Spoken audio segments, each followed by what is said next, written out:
Following is a production of DallasCowboys.com and the Dallas Cowboys Football Club. How about them Cowboys? Yeah! Go Cowboys!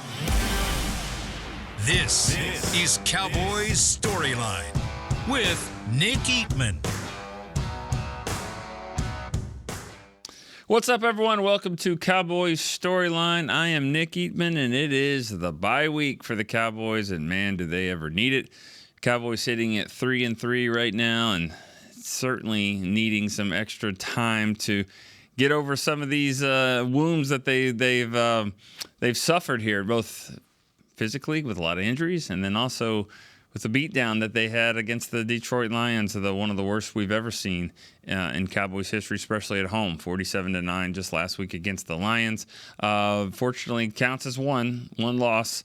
Doesn't matter if you lose in overtime or lose in that one. It's 3-3. But obviously it is concerning, as everyone has said, humbling. All those words that Jerry Jones and Mike McCarthy, Stephen Jones have said, the players. Just on how you're losing these games, because the Lions probably aren't the best team that they're going to face this year. They might be. They're pretty good, but there's going to be others that they face. And so, losing at home the way they have in the fashion that they have is something that's got to get fixed for sure, because you've got to protect home field. And they've done a decent job, obviously, of winning games on the road. But we know that the better teams have played here at home, and it hasn't been close. So the Cowboys got to figure out a way to do that. Maybe they can get healthy along the way. All right, 888-855-2297 is the number to call. You guys are already on the line today, so we'll start us off in Kansas City. We got Brian in Kansas City. What's up? Good morning, Nick. How are you, sir? Good. How are you doing? Well, I watched last night when I got home. I was like, I wonder how bad this one's going to be. So I watched yesterday's show, and it was, there were some angry people. But it's frustrating. It's frustrating to watch a game like that. So you kind of get that, right? Yep. Yeah. I understand. Yeah. So my question is, so I'm not sure. I always say, everything's won and lost in the trenches. I've been, right. Far back as I can remember, that's how football's played. Run the ball, stop the run. Every Pee-wee coach would tell you that, right? So I'm not sure that with defense, you hope just getting healthy is going to improve us at least some. We haven't been a good run defense for a couple of years now. Right. So, but it's going to be better than what we just saw if you have those three starters back, right? Yeah. You can't take Kendricks and Parsons and Tank out of the lineup and expect that everything's just going to flow and be great. Right. So, but with the offensive line, I'm not sure what the heck they can do this year to show improvement. So the only thing I heard, and I heard it on one of the shows, was, and this is not one of the shows saying that they heard the Cowboys say they were going to do this. This is just something they heard probably, just fans rumoring about is, what if they moved? Steele's been struggling. What if they tried their first-round draft pick, Guyton, out at right tackle, because that's what he played in college. And so, but if you had any, have you heard anything? What are they going to do with the offensive line? Are they going to tinker with it, or when we get to San Francisco, is it going to be the starting five we had when we started the season? And then my player for this week is somebody who was there when you first got there, Billy Davis, wide receiver Billy Davis. Right. All right, Brian. Let's go to the O-line part. I think that Jerry Jones said this morning on the Fan. About Tyler Guyton being the left tackle for this team. That's obviously not the part of his interview that's getting replayed a lot this morning. If you didn't hear it or heard about it, it was definitely intense, to say the least. And just frustrations over answering questions that he, I guess, doesn't feel are I don't know about worthy, but things that are going to fix the problem. But either way, he talked about the left tackle. He said Tyler Guyton should be the left tackle. So I don't see them moving a lot. I mean, I was just on the Cowboys break just now on our mix-up shows. this week, and we talked about that possibility of maybe moving him to right tackle, maybe Terrence Steele over to left. Either way, you're gonna have issues at left tackle because Terrence Steele's, that's not his natural position either. So, figuring out your 5 best linemen. They played T.J. Bass at left guard. That didn't help a lot. But Zach Martin's not playing his best football either. I mean, this is probably the worst we've seen from him, and the standards are very high. But if you can't lean on Zach Martin like you've always been able to for a decade, then it's going to be problematic, and that's kind of what we've seen. So we'll see what they come up with here. They've got extra time in this bye week to maybe make some changes, and maybe that is something that we'll see. All right, let's go to Irene in Falls Church, Virginia. Hey, good morning, Nick. Good morning, Chris. All right, the good news, I had us 3-3 at the bye. So my dream of 10-7 is still alive. However, bad news is I did not have it looking like a nightmare, which is kind of what it looks like so far. But actually, it's funny you just touched on it with Zach Martin. During the game, on our StoryLiners community on X, I wrote, should we talk about Zach Martin? Because to me, it's been noticeable. I mean, the man has had 25% of his penalties this year, but of course that's because he's had like 8 total in his career. But I am hoping, and then Rick in Massachusetts tagged me that PFF gave him like a 28.8. And no, it's not end all be all, but obviously there's a drop. I am hoping it's a small injury, but with a back, what are you going to do? Mm-hmm. I'm concerned that 2 weeks isn't going to be enough for him. And if Dak can't rely on his Hall of Famer, then he's going to rush every throw. So, and he's going to try to play hero ball. And unfortunately, he's not great at doing that for the whole game. I mean, who really is? But he's scared out there for sure. I hope the team rests. I hope they rally, do the gut check thing, turn it around. But otherwise, I feel like the wheels are about to come off. But, I'll say this. I still love them. I still love our community. Mm-hmm.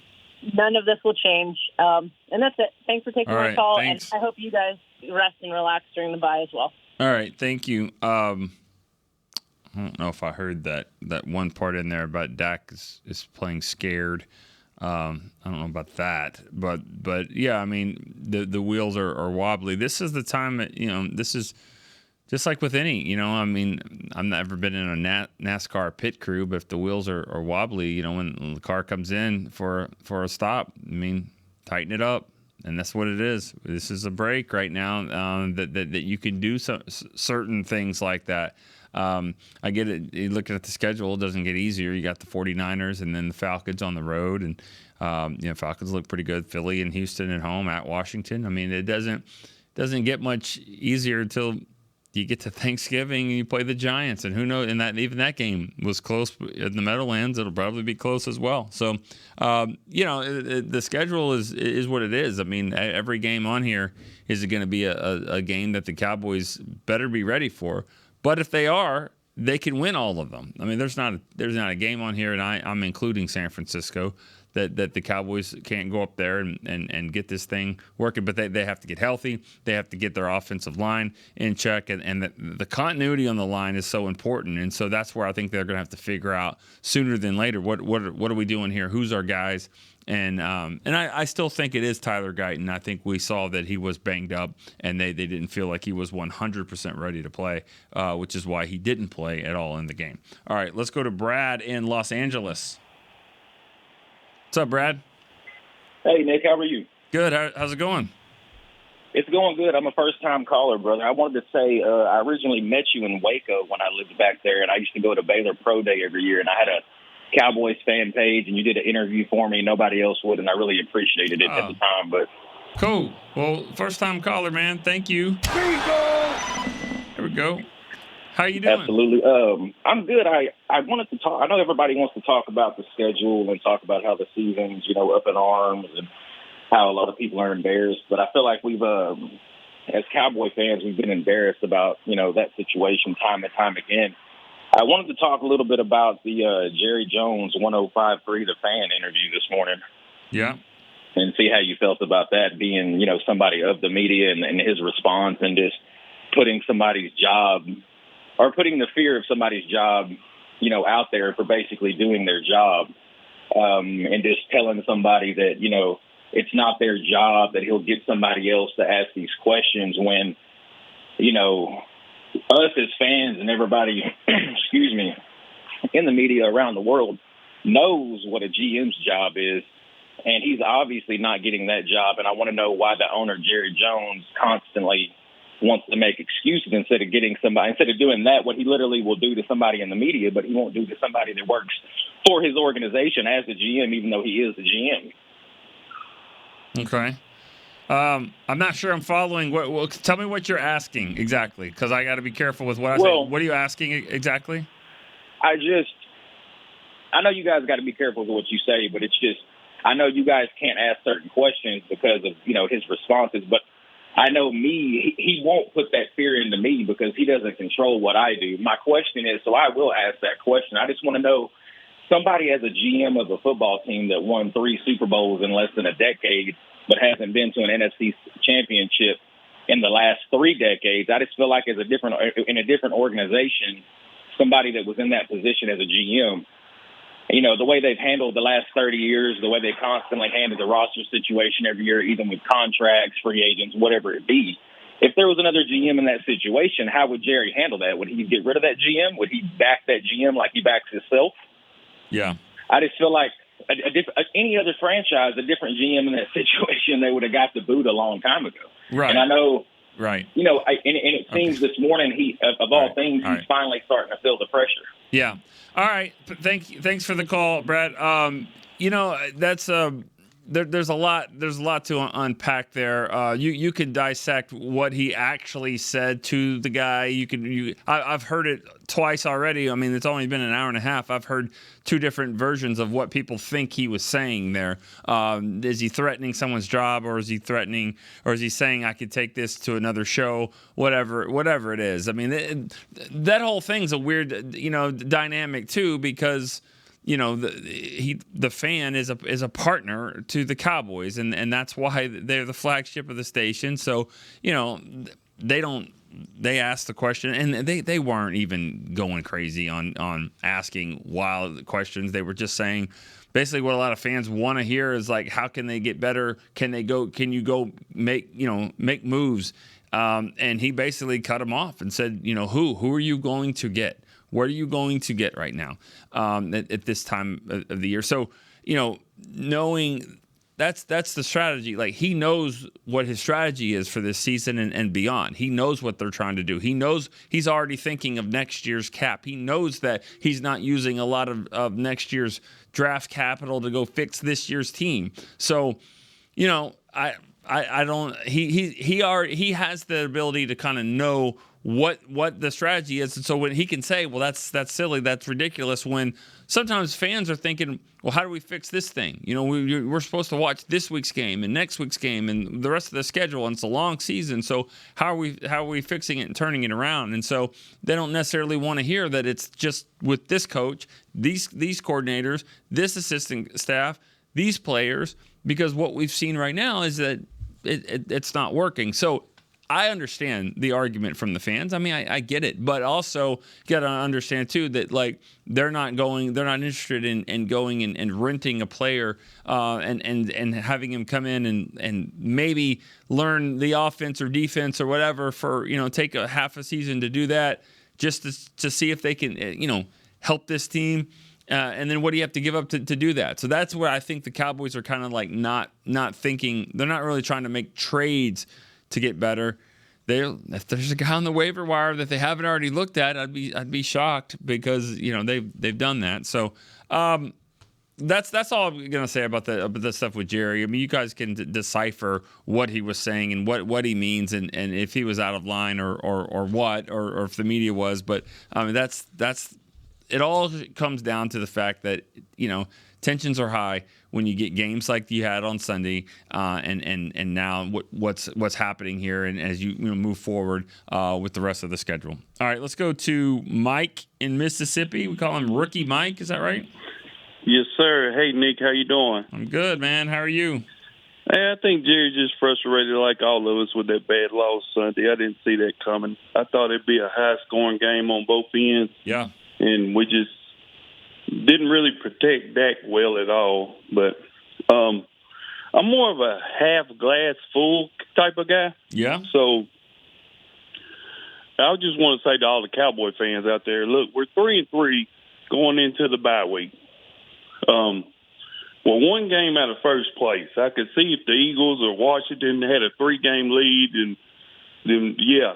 But we got 4 of our starting defensive ends out. We're getting 3 of them back.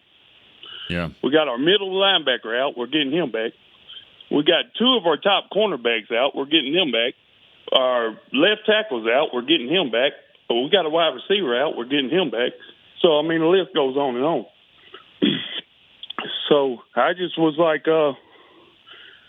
yeah. I don't know why I get nervous on these phone calls. No, you're doing great. You're doing great, man. I mean, and you're right. The glass is half full, and that's a good take on it. Now, you could take the flip side and say, what's the record going to be when they do get them all back? Because they're not all different. But a lot of them are a lot of those are, I would say, either this week, next week. Most of those guys that you mentioned, I guess half of them will probably play against the 49ers. So that's a good thing. Yeah. And so, I think Micah and Deron Bland will definitely be back next week. Sure. And, Guyton, Carson, Kendricks maybe. I'm not sure on Kendricks. That one is one to definitely watch. But I don't know either way on that one. They still haven't said, because there's 2 different injuries. But to your point, I think you're making a good point. If you want to be something to have some silver lining, you want to be optimistic about something, it's that. So for sure. I mean, yeah, we took a couple bad losses last year. The Arizona loss, 49ers. So yeah, I just think, look, we got 11 more games to play. We're 1 game out of first. Let's pump the brakes a little bit. I don't think the season's over. Like I said, we're getting a lot of guys back. I want to tell you a really cool football story if I had time. All right, let's go. Huh? Go for it. Go for it, Mike. All right. So a few years ago, I was at the Cowboys with the St. Louis Rams at the time, and Dan Bailey gets up there to kick the ball. I know you remember this, to break the Cowboy record for most kicks made at the time, and I was sitting behind the goalpost and actually caught the ball, and I still got the ball today. Nice.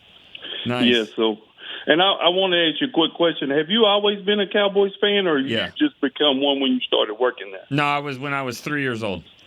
Oh, cool. 3 years old. I couldn't pronounce the names correctly, but I knew a lot of the players on the team and a lot of the quarterbacks in the league. I love the Dallas Cowboys more than anything, more than school. I didn't do well in school because I didn't care about school. I cared about the Cowboys winning a game against the Giants, and I would tape it on my old VCR, and I would watch them back and stuff like that, and that's all I really cared about. So, yeah, the Dallas Cowboys, it's a dream for me to be able to even do this today because of where I came from and what my childhood was like being a Dallas Cowboy fan. So, yeah, I've been a Cowboy fan, and I could feel your pain because I was there. I was 7 years old. I was crying when every time they would lose a game, because that's what I thought was the most important thing. So yeah, I can relate to you guys.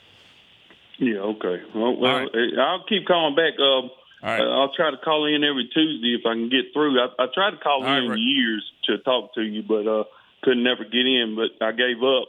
But that's another reason why Cowboys fans shouldn't give up. Thanks, I'll talk to you later, Nick. All right. See you later. All right. That's Mike in Mississippi. I think that's a first-time caller. We didn't get his. Here we go. But here we go. All right. How about Robbie in Cocoa Beach, Florida? Hey, Nick. How you doing today, buddy? Good. How are you doing? I can't complain too much. First, a shout out to your boy. I hope he's doing well. Did he catch his first pass? Yeah, we still haven't played. We had like 2 buys, hadn't played in felt like a month. So he'll play this week. We'll see what happens. They don't throw him the ball. You know what I mean? We're doing reverses and stuff like that. He just kind of hands the ball off and gets in the way. But I'm hoping for some 2-point conversions or something like that. He doesn't get the rock, but he didn't complain about it yet. So he might, though. He might just, good for him, man. He might just start telling the quarterback, "Hey, jump ball, let's go." Seems to work. Go, man. Hey, man, I'm like that last guy, man. I'm a half full kind of guy. I've always been an optimist in life. You just got to root for the next game, and like you say all the time, and I agree with you wholeheartedly. Take each game as an individual game and enjoy it. Enjoy the game. I mean, it was hard to enjoy this last one. Yeah. but a lot of the games we can, man. I like the nail biters. I mean, I hate them, but you'll love them at the same time. Does that make sense? Oh yeah, it makes sense. That's why we love and hate football all together. But yeah, I remember that Romo game against the Bills a couple years ago. He threw 5 picks and won the game at the end. I was like, "What's the greatest game ever?" You know what's funny? That's 17 years ago. Like it's 7. 17, how many years ago? 17. That's 17 years. Oh my God! Right, 2007. It was 2024. I mean, you're right, a couple years ago, but it's like it's been 17 years since that happened, and it does feel like, because we reference it a lot, it does feel like it wasn't that long ago. But yeah, we've been to Buffalo 2 other times since then, and it hasn't been good, and either time. But you're right, Robbie. Thanks for the call. You're always really positive, and thanks for that. But like glass half full. Let's look at the flip side as well, too. Yes, they're 3-3. The alarming thing is that these 3 losses at home have not been close, and they've been to relatively good teams. I mean, the Saints, I don't know what they're going to be. They look pretty competitive. They lost their quarterback for a game. They were fighting with the Bucs there. They've been pretty good. Obviously, the Ravens have turned things around. They're rolling now, and they're going to be one of the top teams in the league. And that was, what was that game? Was that close? Was it an ass kicking? I think it was both, honestly. So it was kind of a weird game. The Ravens scored when they needed to score, and they moved the ball when they needed to win the game. And then, of course, this last one in Detroit was one of the most embarrassing games that the Cowboys have ever had. So that it's an alarming trend. Yes, they're 3-3, but you look at the schedule. A lot of these teams that they're about to play are going to be teams that can give them some problems. So they're going to have to fix some things. I mean, and even if at this rate here of 8-8, 8-9, 9-8, whatever, is probably not going to get them in the playoffs. So they're going to have to turn things around dramatically to get this to go here. All right, let's take our first break here on Cowboys Storyline. We got more calls to answer when we come back. Cowboys fans, when it comes to navigating the ever-changing world of tax, your business needs a partner it can trust to tackle even your biggest tax challenges. Ryan is the largest firm in the world dedicated exclusively to business taxes. Our team of tax professionals has local expertise in all areas of tax and can help you uncover savings opportunities you didn't know you had. Learn more about how Ryan can improve your overall corporate tax performance by visiting Ryan.com. Ryan, the official tax partner of the Dallas Cowboys. Hey y'all, Matt Pittman of Meat Church here. With football season kicking off, I'm already gearing up to bring the smoker back to AT&T Stadium for some epic tailgates. But with that Texas heat, it's crucial to keep my beer hand cramping cold. That's where Yeti's insulated Colster can cooler comes in clutch. This year, you can even get them with the iconic star engraved on the side. Licensed Yeti Cowboys gear is now available at Stadium Pro Shops, concessions, and on Yeti.com. Check it out today. Yeti, official cooler and drinkware of the Dallas Cowboys. We got big personalities. We got big hair, big belt buckles. We got fans all across this big state and enemies in every other one. We even got a big star on the 50-yard line. Smirnoff knows football is a we thing, an experience that is best enjoyed together. With good drinks and good folks home or away, we rally together. We cry together.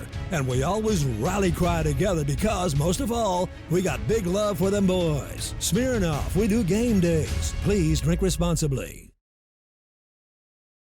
Back to Cowboys Storyline. Monster Jam returns to AT&T Stadium on Saturday, October 26th. It's the 4 Marvel Monster Jam trucks make their Arlington debut. Tickets on sale now at SeatGeek.com, the official ticketing partner of AT&T Stadium. All right, welcome back here to Cowboys Storyline. We've got more calls to take. Let's go right to it. The captain of our all-Storyline team last year, Rob in Vegas. We'll see what Rob's got to say. Rob, what's up? Hey, Nick. How are you? I'm good. How are you? Good. I woke up, I throw on the sports, and I see something come across about Jerry's thing. So I said, I'll listen to it on the way to my office. And unfortunately, and I think age has to do it, Jerry used to be cool. Jerry used to be the maverick. He was hip. And now he's the old man telling you to get off his lawn. And those guys, they did the right thing. They were just asking questions that all of us been asking, and you knew the answer. And the answer was, I paid Dak, I paid CD. That's it. Figure it out. We knew he was going to use that excuse. And did he overpay for Dak? Yes.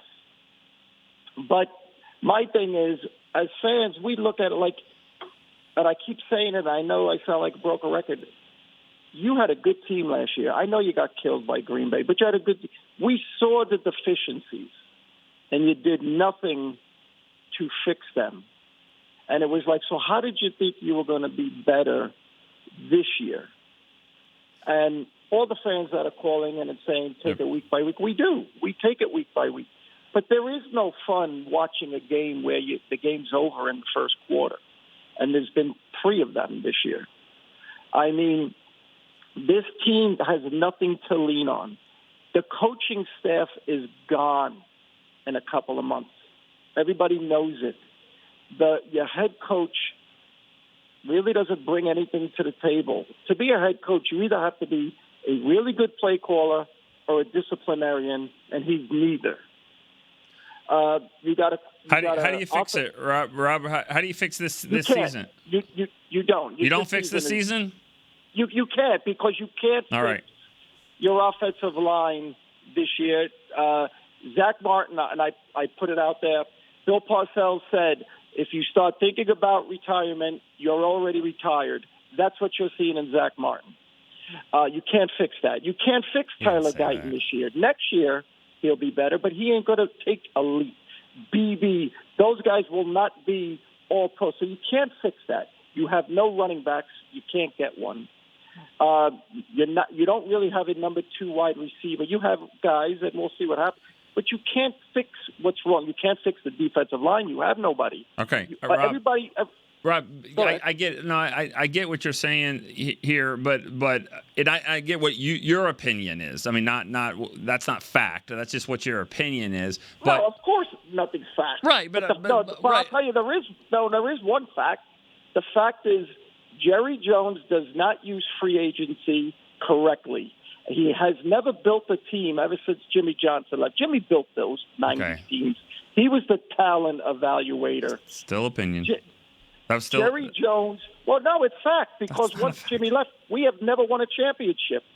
Jerry does not use free agency. Okay. He pays his draft picks with the assumption they will get better. Well, that's not true. They don't always get better. Mozzie hasn't gotten better. Guys sometimes just don't get better. That's why you use free agency on a proven commodity.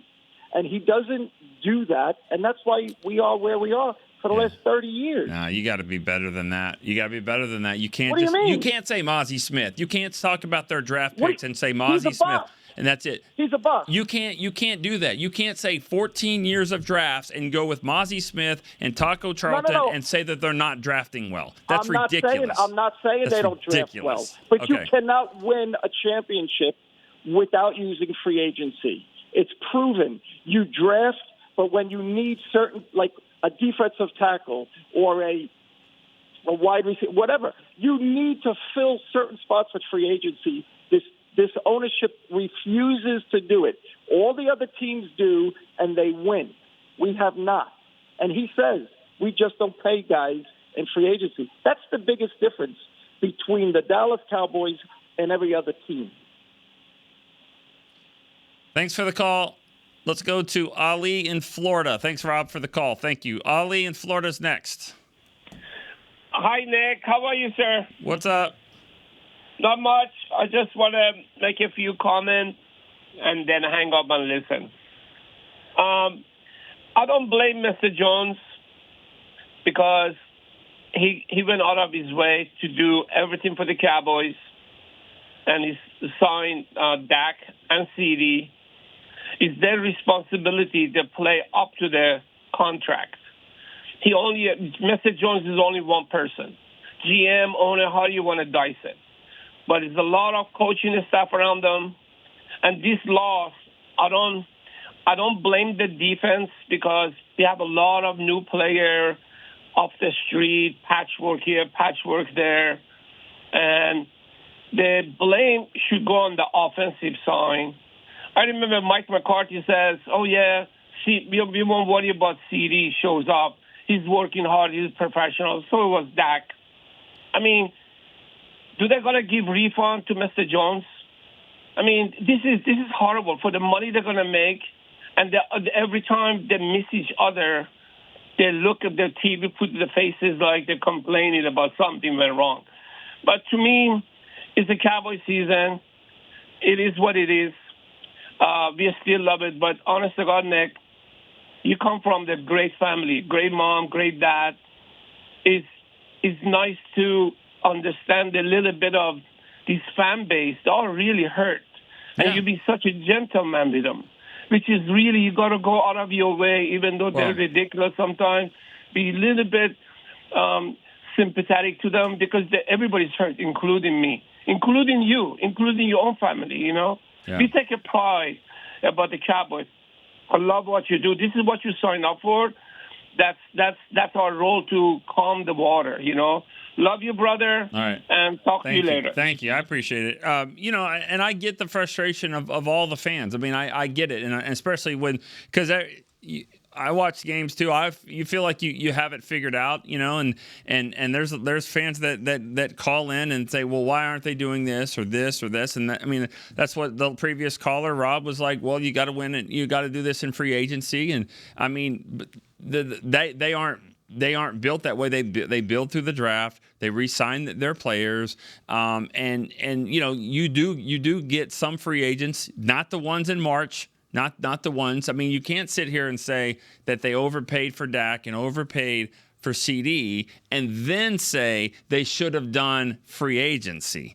Because if you do free agency, what do you think that is? When does that ever get bargain shopping there and by overpaying? I mean, all of those guys are getting overpaid in free agency. That's what free agency is. It's a kind of desperate moves. And maybe the Cowboys, after 30 years of not winning, or going to an NFC Championship game, maybe they should change their approach some that way. But it's not an overnight change, because you're the way that the cap works. They don't have the money. They did not have the money to go and do these moves that people wanted them to do.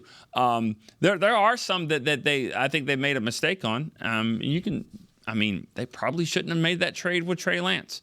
That's not doing anything for them. It's sitting on their cap right now, and they lost a 4th-round pick out of it.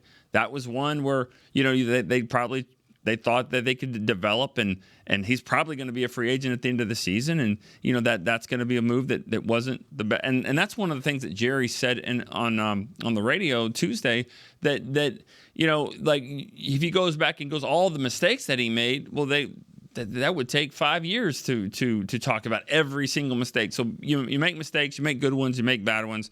But I get there's frustration, but it's all opinion.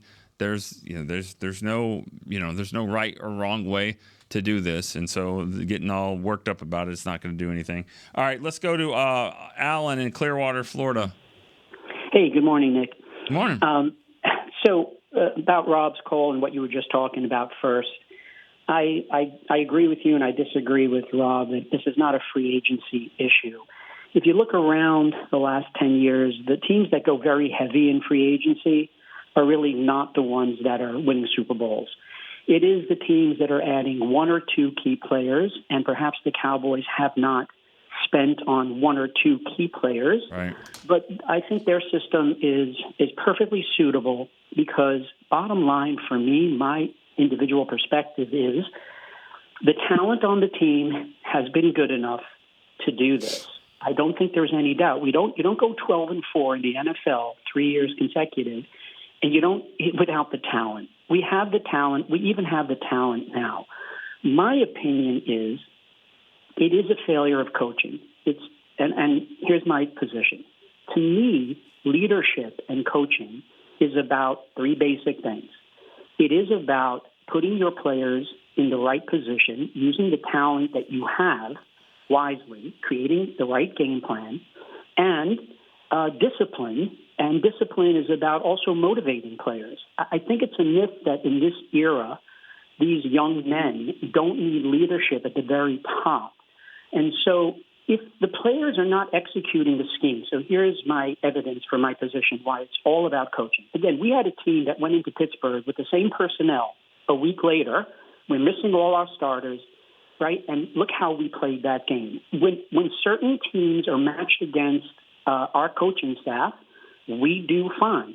But when we don't, the schemes are breaking down. The players are not making the plays.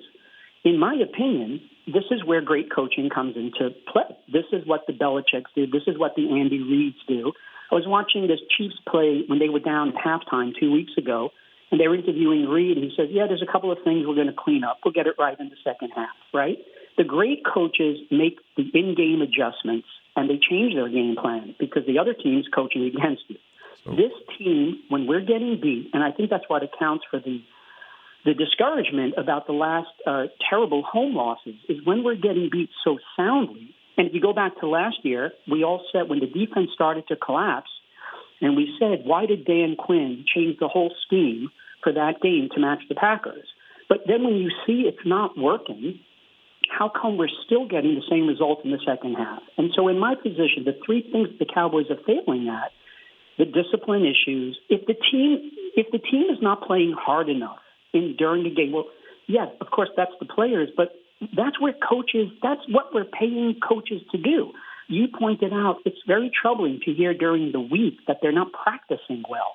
Again, that is on the coaches to address with the players. It comes from the top. And if you don't make in-game adjustments and you don't call the right plays, defensively and offensively, you have the talent. It's about coaches, I think. I think it's about the coaches failing in these big games they're getting out-coached. What do you think? All right. Thank you, Alan. Yeah, I'll put it on the coaching. I mean, there's if they're not practicing well, they're not ready to play, they're not coming out. I said that stat on the last show I just did. I said the stat, they're getting outscored 61-15 on the first drives of the first half and the second half. Opening drives are getting outscored 61-15. So they're not doing anything. Cowboys aren't scoring any touchdowns. They haven't scored a touchdown to start the game or the second half. They're not adjusting to whatever's happening and doing anything with the break that they had. So it makes you kind of worry about the bye week. Are you going to use the bye week because you don't start a game you don't start the third quarter well, and then on the flip side, your defense is giving up scores. They've allowed the team to score every single time to start third quarter, to start the game, and most of the time to start the third quarter. So that's not good at all, and I put that on the coaches. I put that on somewhat the players. It's not just the coaches, but it's the coach's job to get them prepared to play the game. And if Dak is for 3 times now this year said they're not practicing well enough, that's on the coaches. They've got to figure that out as well. All right, let's take a break here on Cowboy Storyline. Be back for a couple more calls.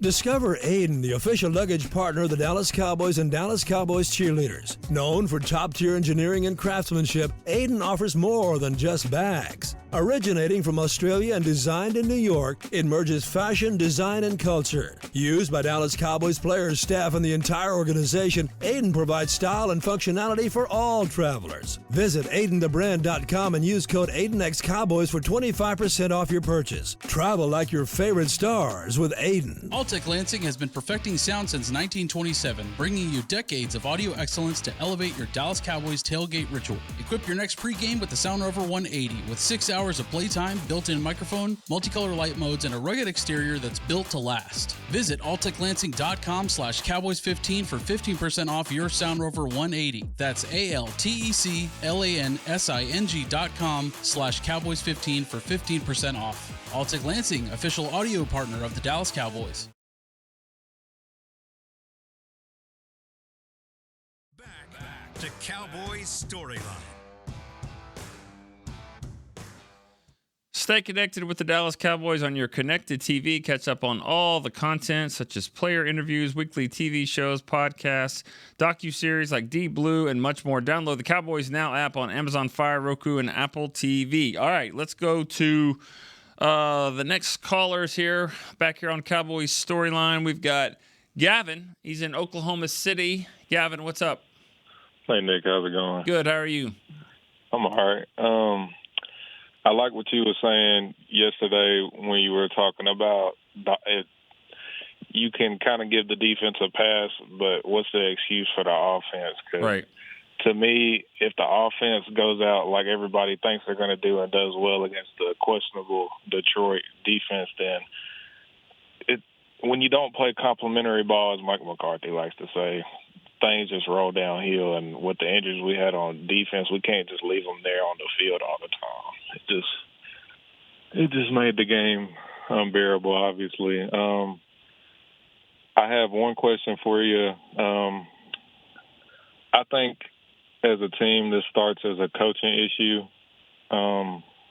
Everybody might not agree with that, but my question to you is, what do you think about possibly Mike McCarthy giving up the play calling duties? Yeah. I just don't see the creativity. I don't think they're getting CD in the slot enough. I don't think guys on both sides of the ball are being put in positions to execute, because it starts with the positioning of the players, and that's all I got. Yeah. But appreciate you taking my call. I think it's got to be something like that. I mean, it needs to be some kind of change. And I'm not saying that they've got better play callers there. I mean, because I wouldn't know that. I wouldn't know if Schottenheimer or Scott Tolzien or, who's the quarterback's coach. I'm not saying that, hey, do that. They'll be better than what you have. But you've got to fix. You've got to figure that out. Like I said, I mean, they're not scoring to start the. I mean, everybody does that, other than the Cowboys. I mean, teams,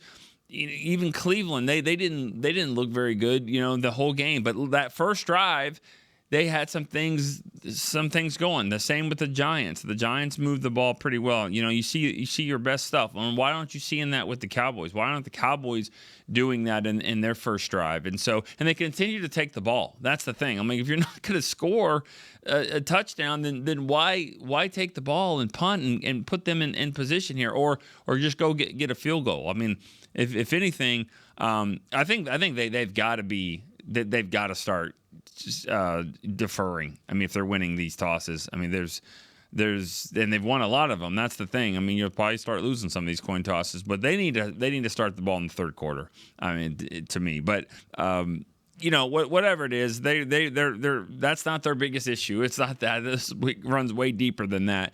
But play calling, yeah. I mean, I think if there's some tweaks to be made, those are some of the things. That's usually where it starts. It starts with play calling duties, moving a guy from the box to the field or something like that. And then it's usually a coordinator change, and then a head coaching change. I mean, that's kind of the way it works when and if you're making in season moves like that. So this is the time to do it. I know tensions are high. I get it. I mean, I hear it from you guys. I know I have the same thing. You hear it over and over. And I get it. I mean, that's part of the show. That's what I signed up for. So you guys that have called and said, hey, thanks for doing that. Cool. And I appreciate you saying that. But that's what I've signed up for. I've signed up for Rob in Vegas to bring it, and all you guys, and that's you guys do. That's what makes this show what it is. And we don't always agree. We don't have to agree, and that's certainly fine. But that's it's a good, healthy show, I think. And this is in an unhealthy time for this team right now. This is bad. I mean, there's teams in the league, and I'm not saying this like be grateful. Okay. What I'm saying is there are a lot of teams in the league that are 3-3 and happy to be 3-3, happy to be 2-4, right in the middle of things.